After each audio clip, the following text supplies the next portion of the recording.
Good morning. You guys should be able to hear me. You should be able to. Let's see. Wow, I was not expecting that. You're supposed to see something right. Oh, it's supposed to go here. There you go.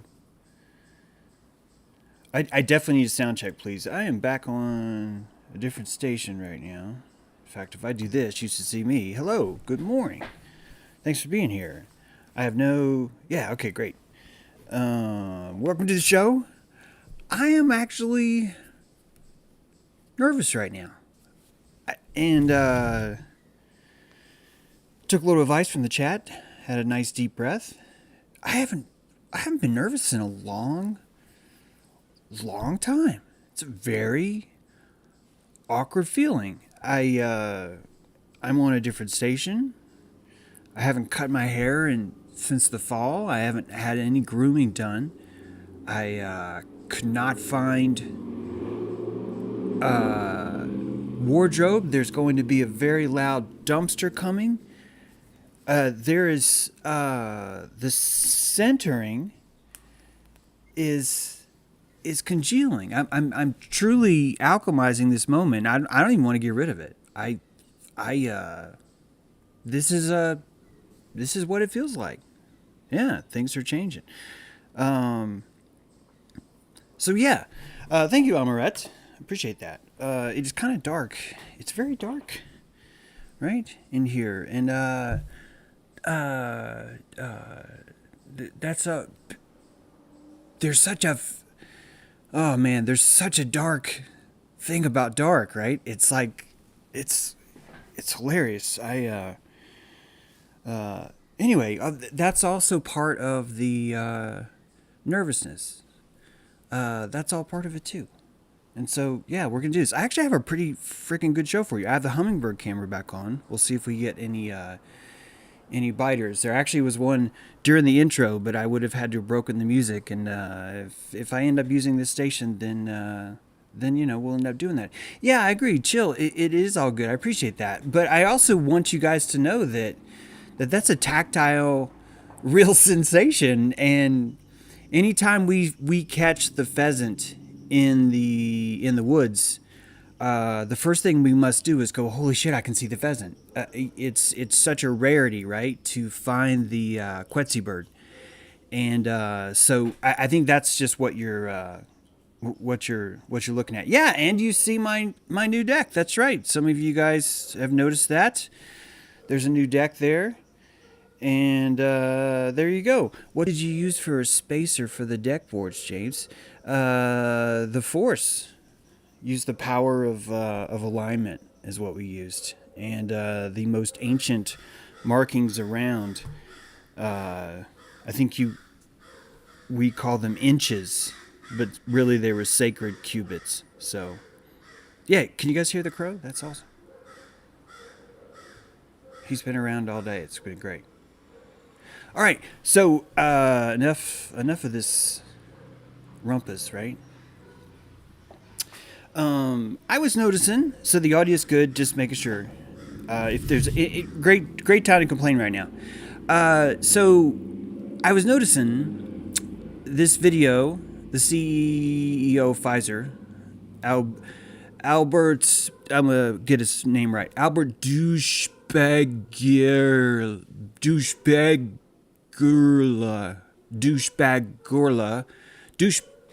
Borla, maybe it's just Albert Borla.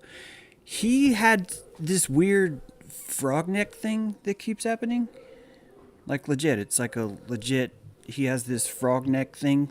Like there's all these videos of him where there's a word for that and it increases. Anyway, I totally unrelated story. In fact, I probably should have done a show about that. But I want to keep it a little bit more. We'll see what happens.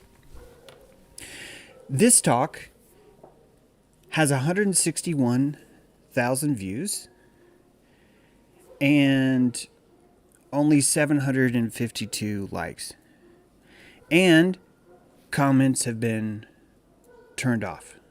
For a channel, the World Economic Forum, that has 728,000 subscribers to it. Okay. Now, those are poor numbers, of course, and I just want to remind everyone that this is supposed to be the company that saved the world from a global pandemic. And that this is the reaction that you get, the reaction to the people that saved the world. This is the Tony Stark, right, of the real world, apparently, what we perceive to be. And this is the reaction that it's getting, and comments are turned off. And I find it interesting, as I've said before, how profound it is that YouTube had to go to the effort of turning comments off. I've told you many times that this is actually a really good sign that consciousness is winning. A, it's a sign that this is important, and B, it's a sign that the comments are so horrible that they had to shut these off. And this is one of the reasons why they did that. And I was picturing, because we compassionate our opponents on the mat here, I was compassionating Klaus here, and Albert Douche Agorla, and I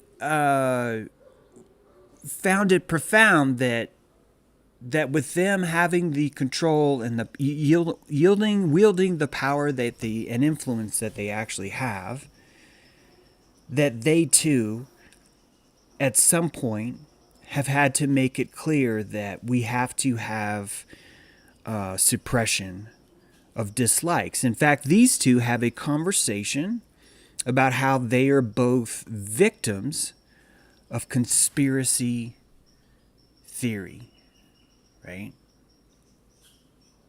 That these guys on stage are actually discussing that, about how hard it's been, how the thing that's made their job the hardest has been their battle against these out of line, unlawful, as Trudeau would say, conspiracy theorists. And I find that fascinating because it really does show you the giant in David on the mat, and it shows you that there's a legitimate threat on the field. And I started thinking about this threat. Happy birthday, Mr. Super Sidewinder, and happy anniversary. I'm scrolling. It's not gonna. It still counts if I don't actually change breasts before Tycho. Happy 12th anniversary. And it got me thinking about. Okay, Teotihuacan talked about this. The city of Teotihuacan has three mounds, three pyramids. And these three pyramids, there's a temple of what we think is the moon, temple of the sun. There's arguments over which one was built first. And then there's the temple of the serpent, the horned snake. And you're seeing that right here on this pyramid, and this mound. This is actually just a restoration of a certain part of the pyramid, and that this mound, was built later. That the people of Teotihuacan built this mound later. And I want you to know that the city, the word Teotihuacan, means where man becomes gods. Where man became gods. Excuse me. That's the literal exact translation. Where man became gods. And that, of course, there's kind of a big mystery as to what actually happened to the Mexicans, the Aztecs, the Maya. There's certainly theories, and I'm not even saying those aren't true. It's just there's a lot here. But I only want you to focus right now on one really interesting thing, and that is that the word for God in a pristine civilization, pristine civilization, meaning a civilization that was able to develop without touching other civilizations,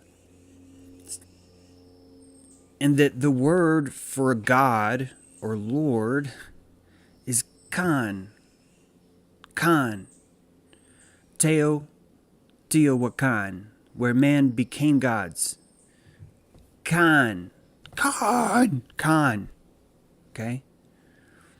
And of course, you guys know Genghis Khan. Some of you say Genghis Khan. I'm not here to argue.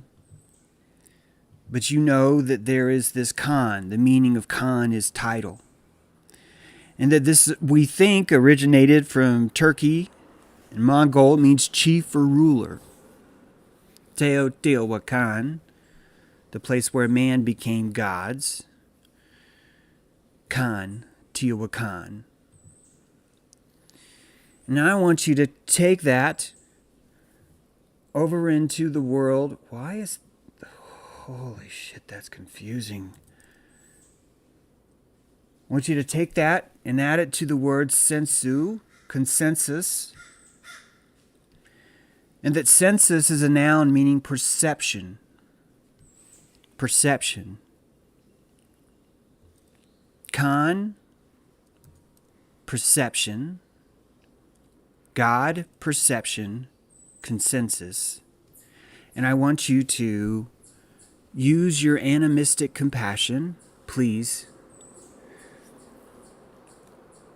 This is the part where instead of you thinking of a baptism as, oh, here, let me sprinkle just a little bit of water on your head. Instead, it's like, let me submerge you underneath the river so that you can embrace the underworld called Hades and ride in the river Styx and actually have a reincarnation because you thought you were going to die. Those two are the exact same definition of baptism.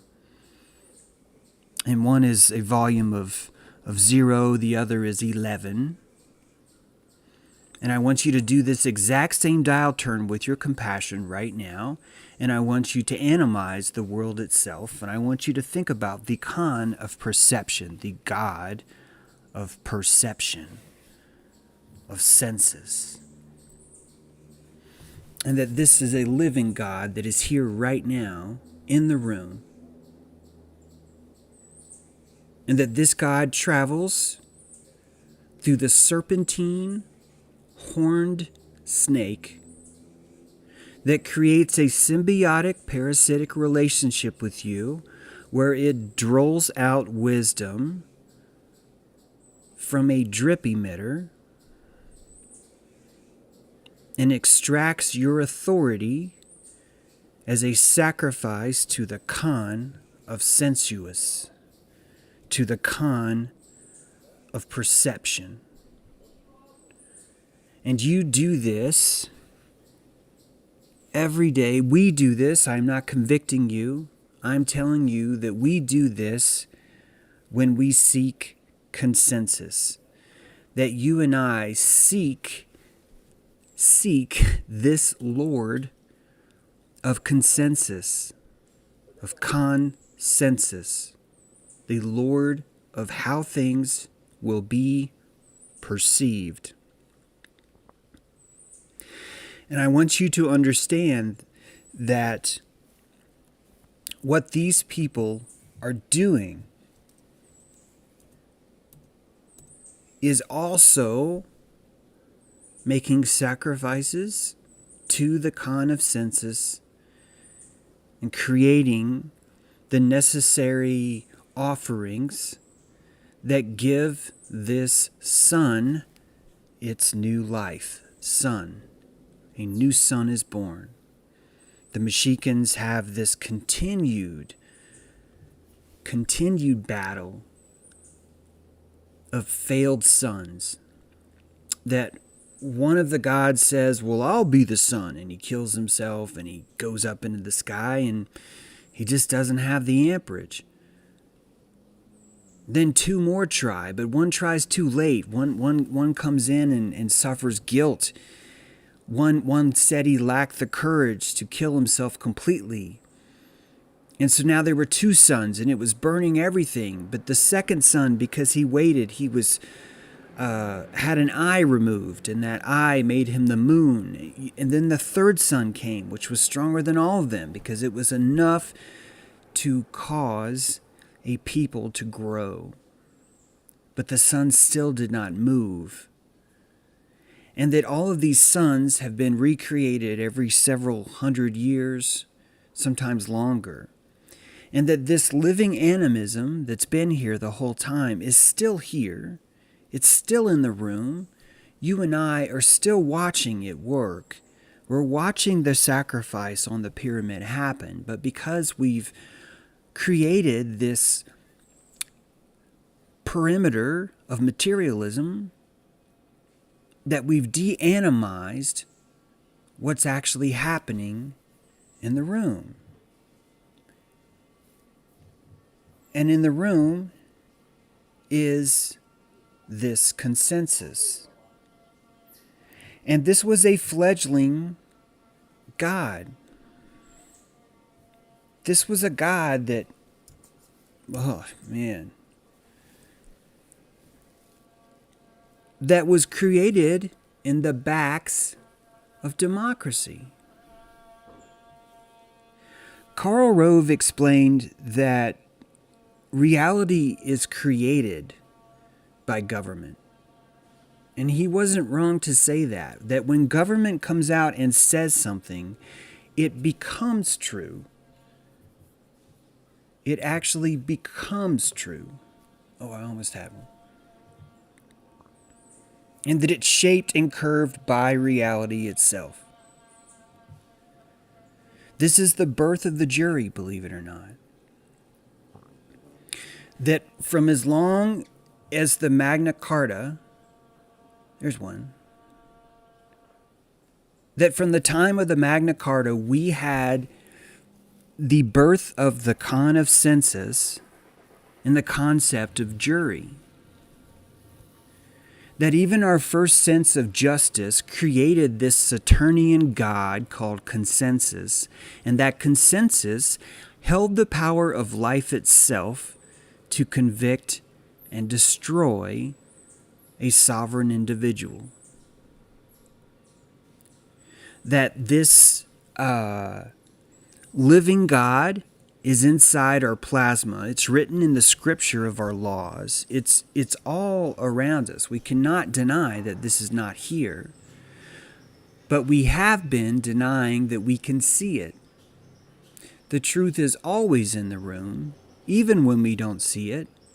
That's why you have so many legal papers every day in your mailbox. That's why there are 2 parties, 5 newspapers. That's why there are only 78 countries.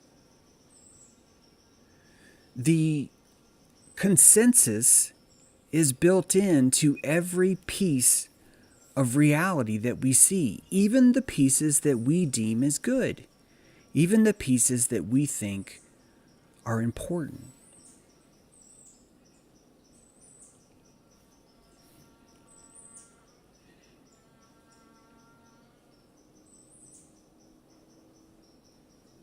Before consensus had its teeth, you and I still had a principle of sovereignty.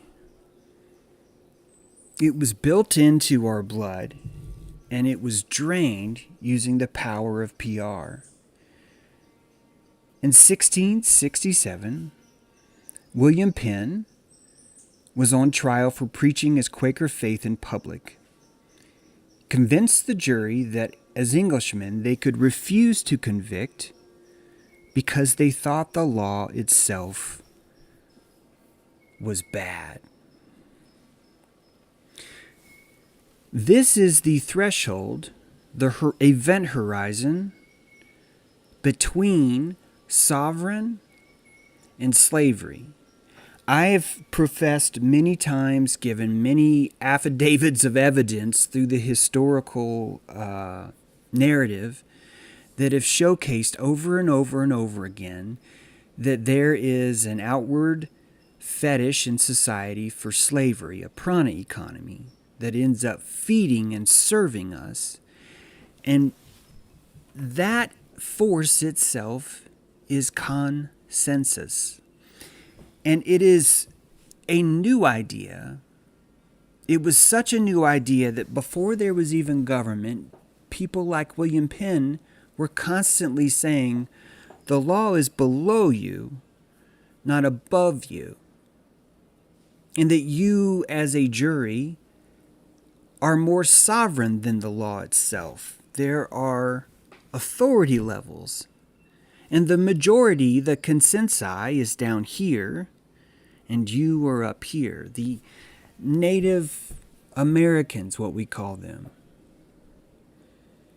The mound builders carried this same reality. One of their biggest weaknesses was their sovereignty. The sovereignty was there before their sense of preservation was able to conglomerate into a way. That's the awful way of saying it. But the birth of civilization was the building of palisades, that the natives did this too. Palisades are sunken trees, dead trees. What are laws? But dead trees sunk into the ground with space in between that makes it difficult for feral humans to interact with the land between. It creates a gauntlet, it slows things down, it creates a bottleneck for justice to be dispersed.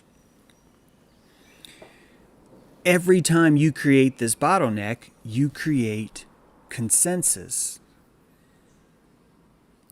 You create this idea that a jury is more powerful than the individual.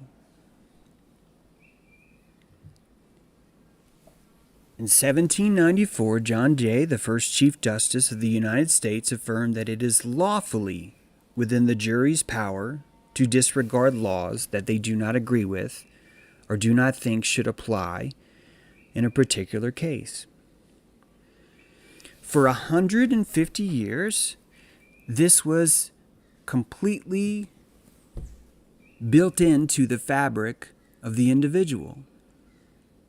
That the individual is the ultimate lawmaker, that the individual gets to decide what is just and what is moral coming from a law. And it wasn't a odd opinion. Over and over and over again, these kinds of defenses were used, even in the time of segregation and slavery. All of these, for example, a law might say that someone was convicted of harboring a slave. And the jury would simply come back and go, yeah, but we think slavery's stupid, so we don't really see a crime. It's not a crime to morally just stand for something. That was the predominant built-in systemic opinion of man. Government was the child of the people. Government was the child of the people, right? This changed. In 1895, Justice John Marshall Harlan in Sparf versus United States ruled that although jurors technically have the right to nullify charges, judges do not necessarily have to tell jurors about it. In 1895, the first enactment of Smith-Moon showed its ugly head when it suddenly became lawful to not tell the people that they had a right. And this is actually a pretty interesting legal opinion. It's interesting because at first you're going to say, well, it's wrong, they didn't tell you about it right.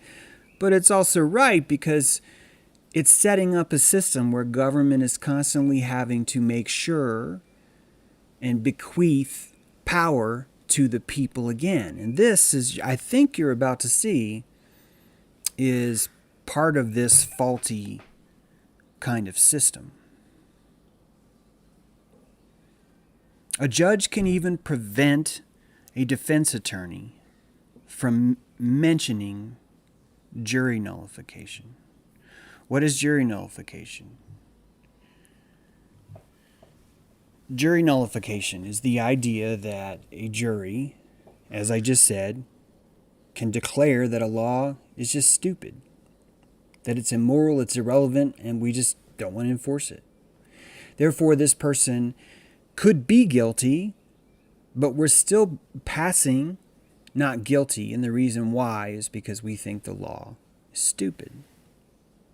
That we understand we have authority over that law as peers. And who are those peers? But a consensus of individuals. The entire jury concept even was happening at first in royal courts, where if a royal court person, a person who lived and thrived in the court of a king, was found guilty of a crime, that person demanded or requested or insisted that he would have to have consensus among his peers, which meant other members of the court. The consensus first had to develop its following, much like Yahweh in the desert. Consensus, Khan of Sensus, had to gather its following inside this bubble of moisture that allowed these kinds of bacteria to grow, to form inside the court of a king or a monarch. It had to gestate.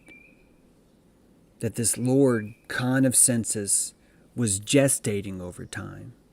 And as the gestation grew, the individual bowed down and gave itself away. And this began to happen at the turn of the century. And it's gotten worse and worse and worse ever since. It's so weird to me that a judge can prevent a defense attorney from mentioning nullification to the jury. A judge can hold a lawyer in contempt of court for telling the jury, "Hey guys, you know that you're sovereign, right? That this could get me thrown in jail as a lawyer in court to say, you guys know you're sovereign, right? You guys know that judge, he works for you, right? He's your law clerk. Yeah, he has to make copies for you, right? Go ahead. Tell him you demand copies of something. Watch what he does. You guys hold all the power. Me telling you that would land me in contempt. I could be put in a jail for that. I'd be stricken from the record, whatever. It's going to depend on the court. And that's built in. Built into the legal system is you may not tell the jury what their power is. It's power, not right. There's something more powerful than rights, and it's called power. Rights are different than power. And this is the only place where the Khan of Sensus is going to admit it and show you it.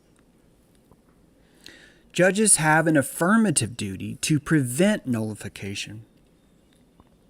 They can remove potential jurors who indicate that they intend to nullify. The judge's job is to stop you from knowing that you have power. Jury nullification is not a right, it's a power. And because it's not a right, this is a Supreme Court decision, because it's not a right, no one has to tell you about it. And this is Promethean. Prometheus is staring at you. He's like, hey, S.A., I see you. It's right here. A judge can give instructions strongly hinting that juries don't have the power to nullify. A judge can tell you there's no such thing as valid jury nullification. A judge is allowed to tell you that, and he is immune from lying to you about it.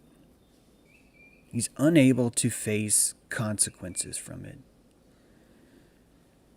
I encourage you all right now to scroll down to the comments. If you're in the chat, to feel free and look for anyone else saying, no, that what he's saying is not true, or to hear proof that what I'm saying is true, because it is true. I was on grand jury for an entire year. An entire year, 1 day a week, 1 day a month, sometimes 2. You would go in for roughly 8 hours and hear every single case that the prosecution or the DA is trying to convict on. Every single case. And that nowhere more does jury nullification apply than at that point. But because no one is allowed to talk about or discuss jury nullification, you can't even hand out a flyer at a courthouse steps telling you what your power is. And the reason why is because it's not legally a right, it's a power. It's a power, and that's why they're allowed to get away with it. It was this case that said that. Juries do not have the right to dispute the law. However, this does not prevent them from doing so. That's what Harlan here said.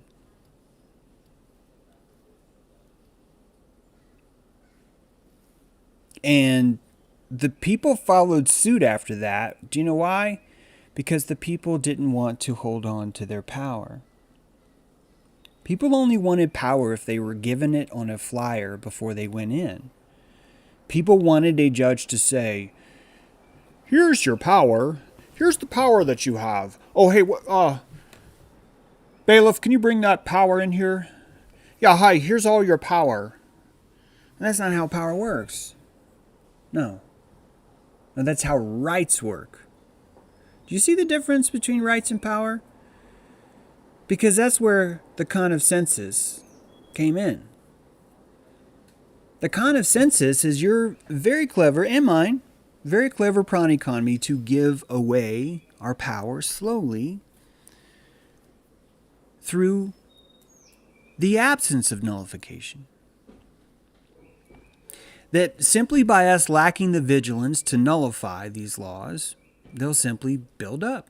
Every day a new brick is on the floor.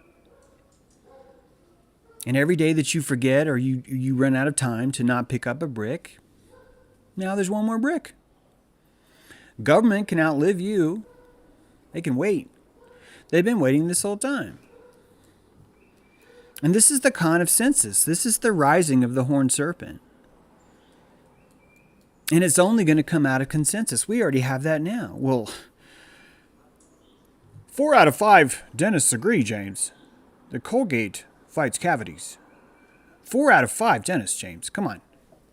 Come on. Khan-sensus say, the Khan of Sensus, the Lord of Perception, has told you that there is one answer. The Lord of Perception has told you there can be only one. The Lord of Perception is the most theistic God I've ever seen, and it bases itself purely on the numbers of its congregation. Now, I won't say purely because the power of your perception is going to warp the congregation around you. So, a small church of 15 purely dilated consensui would be maybe just as powerful as a larger church of 85 that was just showing up for free soup on Sunday, right? So there's a spectrum here. But at the end of the day, the math will always work because consensus is not the individual, it is the majority. And what is democracy but consensus? That we have already decided that all our laws are valid and just as long as a majority of us agree. When has that ever been accurate, moral, or correct? When in history have we ever shown that, you know what? Pretty safe to say that, the majority's always right. And that they're always the ones making the right decisions, right? It's pretty safe to say that, isn't it?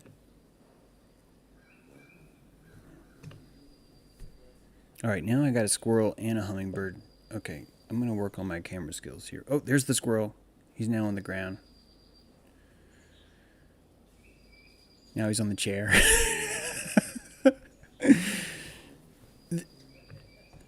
This Lord, this God, has been here the whole time.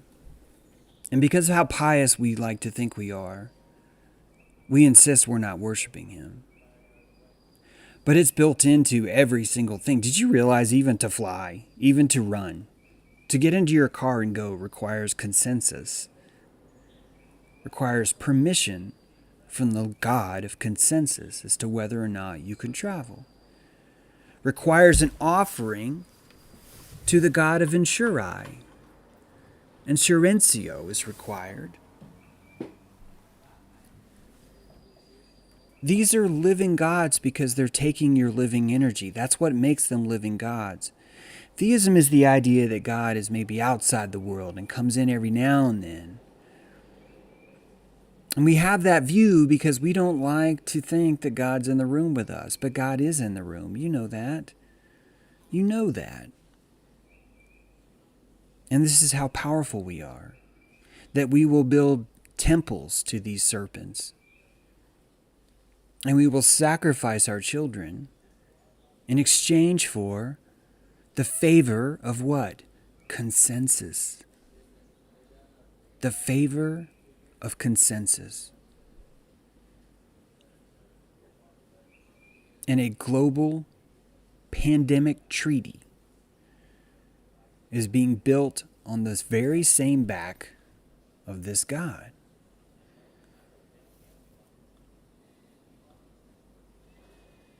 (1850s) Fugitive Slave Act, right? I mentioned this earlier. But anyone finding a slave, anyone harboring a slave taken to court, the jury would just say, yeah, it's a stupid law. So what? Government had no teeth. Do you know why? Because people did. People did. It was government that convinced you. Disarm. Install these dentures. You don't need fangs. No one needs fangs in a society like this. Concealed carry fangs. No, you need dentures. We will give you your wisdom teeth. We will give you the tools you need to chew the cud that we feed you. And most people said, okay. And this is why we need to change our illusion to what slavery really means. What's the first thing that happens when a village experiences drought? That village goes to their enemies and says, will you please enslave me? It's documented. Civilization after civilization. Will you please enslave me? Why? We had a drought. It is a prana economy, a choice chosen to ignore the Khan in the room, the khan-sensus in the room. The very people serving the law can be punished for informing you about jury nullification during a trial or on a courthouse property. And you, inside the jury room, and only inside the jury room, you cannot say this in the halls on the way to the jury room. You can say it, but there are consequences, and the case that you're on could actually be thrown out or retried because you said this. But inside the jury room, away from the ears of the Khan of Sensus, you are fighting. You are the living heart of that law. And it is your only opportunity to fight for what you think or do not think is right. And this only opportunity that you have to climb the temple steps and actually say no to one of these sacrifices, every priest along the way has been instructed that they will be punished if they tell you you have this power. And I want you to think about Prometheus right now.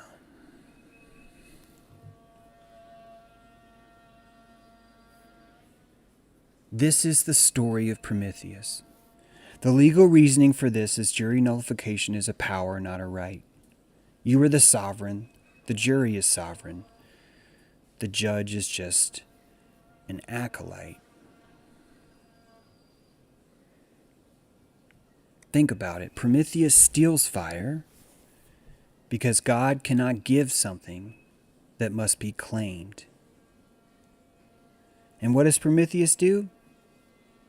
He turns around and tries to give man fire. It's such a profound lesson in that mythology. God is even explaining to Prometheus, hey dude, you're not going to be able to give that away as a gift. You're not going to be able to go tap on man's shoulder and say, hey man, I brought you fire. You're going to love this shit. It's not going to work that way. Man's going to blame you for burning down his village.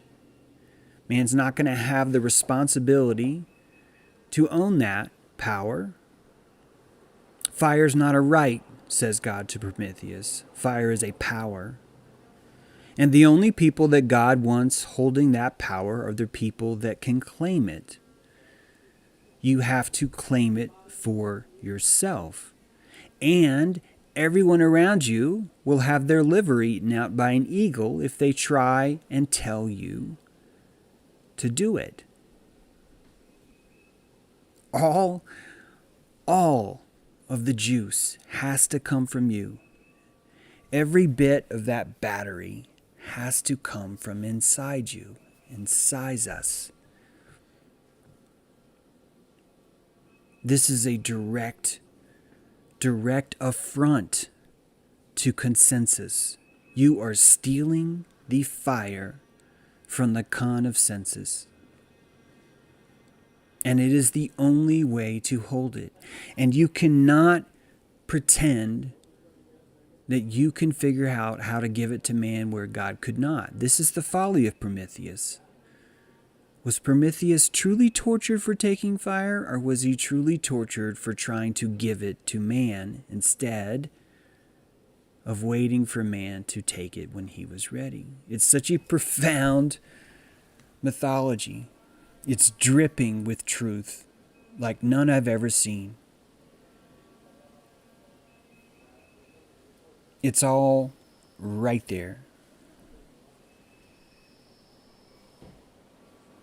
And we are surrounded by this Khan of Sensus because we are surrounded by this living Promethean myth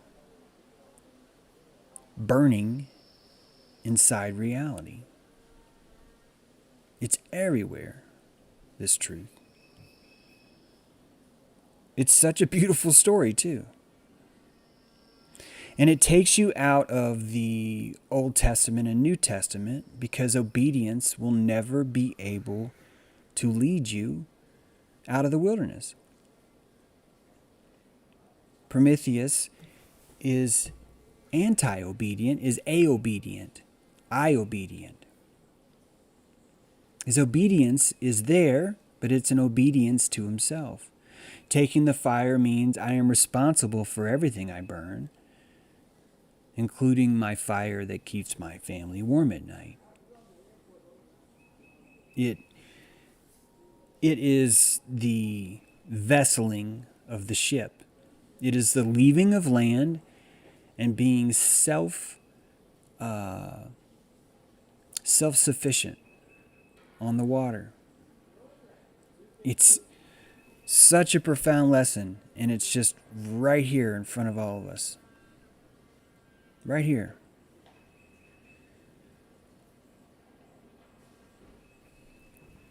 Let's see. Yeah, that's why government does a census. They want to figure out the best way to con the sheeple, says GMW. And that's really the true purpose of media. You can't really say that media is the bad guy here. Look, we can keep burning the media, you know. We'll keep burning the media, pretending like it's the media doing this to us. It's the media doing this to us. But that's actually not what's happening. There are people that desperately clinging, running through the food court going, man, just someone feed me one story. Just a narrative. I don't know how to think about this. These people are exactly why you can't go around handing out fire. You can't say, here, take this fire. This guy will burn. He will not make it. He's not ready. It's not happening yet. You need a program in place which encourages someone to finally seize that power. How would you encourage that? You have two nipples, right? 1850. Sorry, 1850. Reuters. 1856. The AP.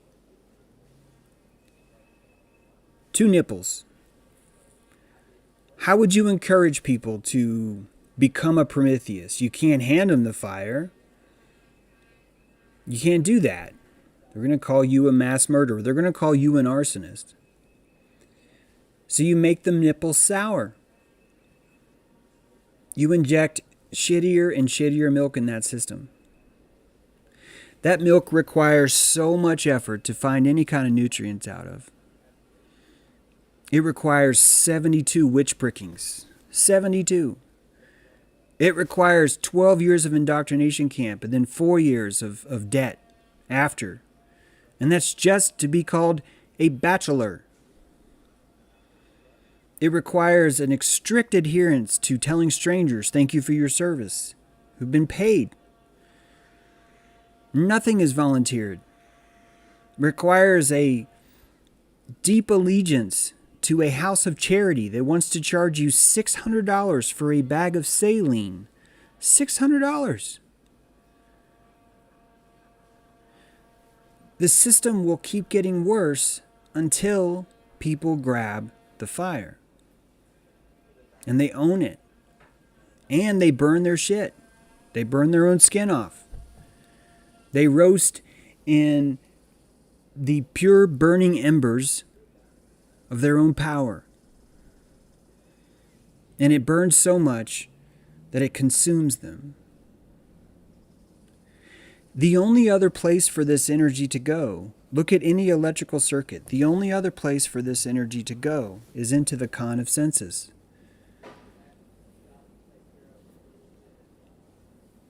It's the only other place for the circuit to go. The fire is either going to go into man or it's going to go into Khan. And the Khan will always be he who holds the senses.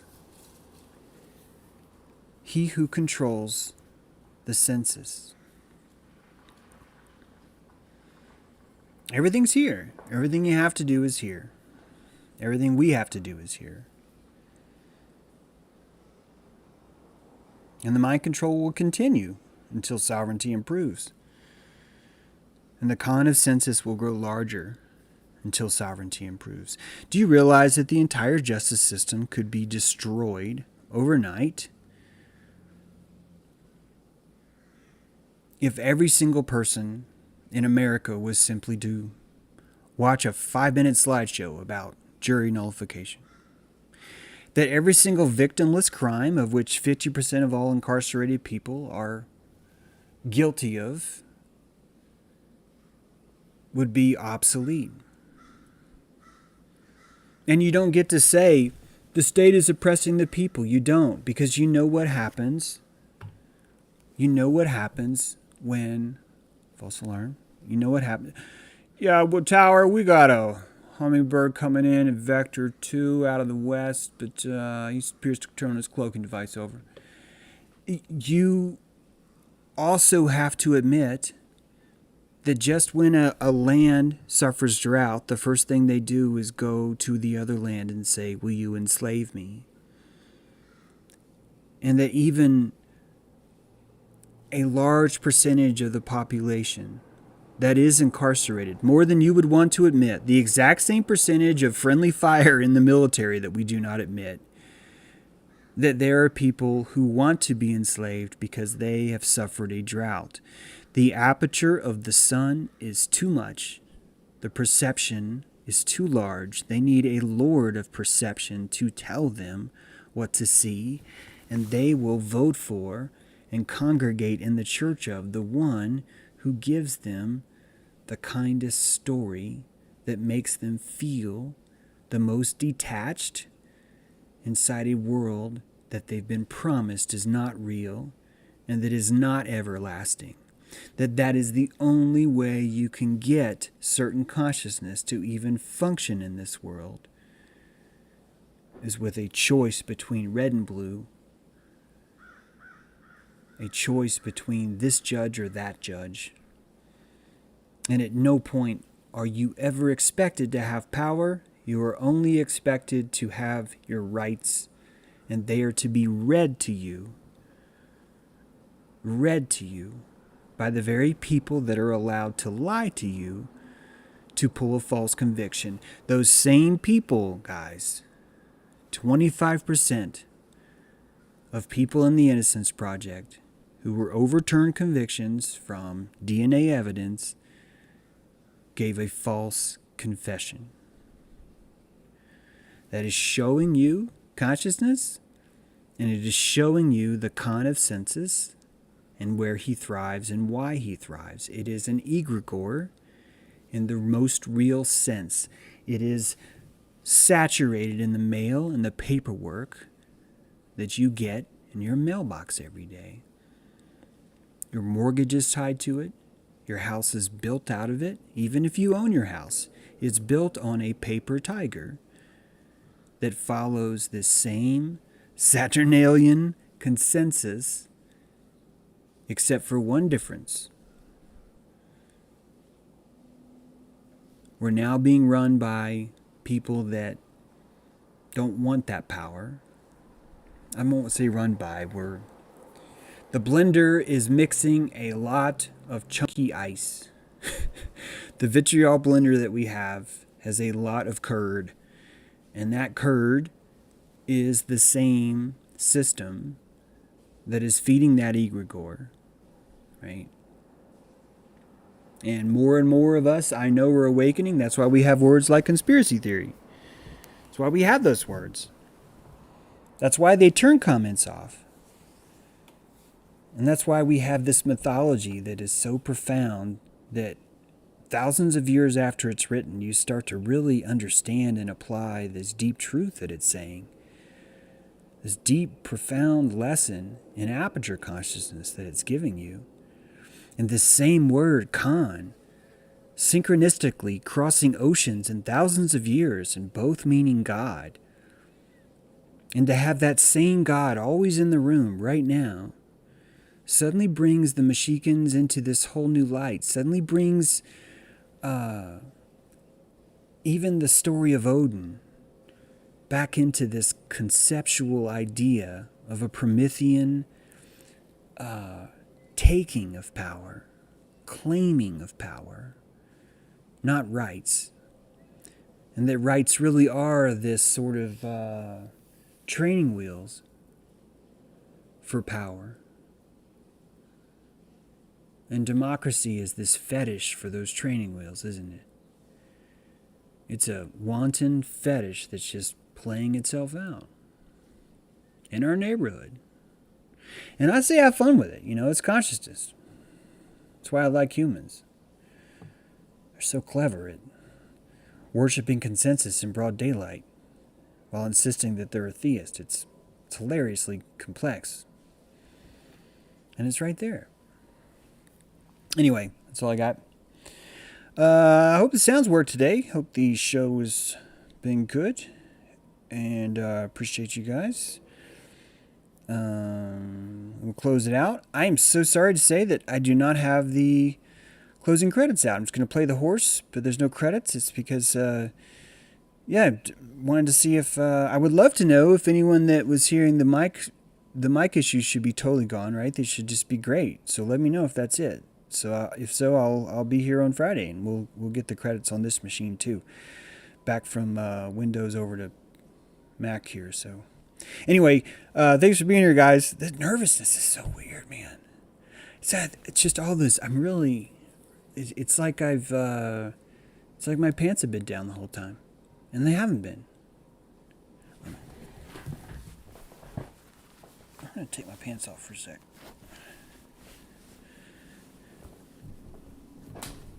It kind of feels like this. You see, here are my pants now. You know, this is actually better. freeballing it right now. This is actually better. It's the importance of alchemy. We'll see you guys later.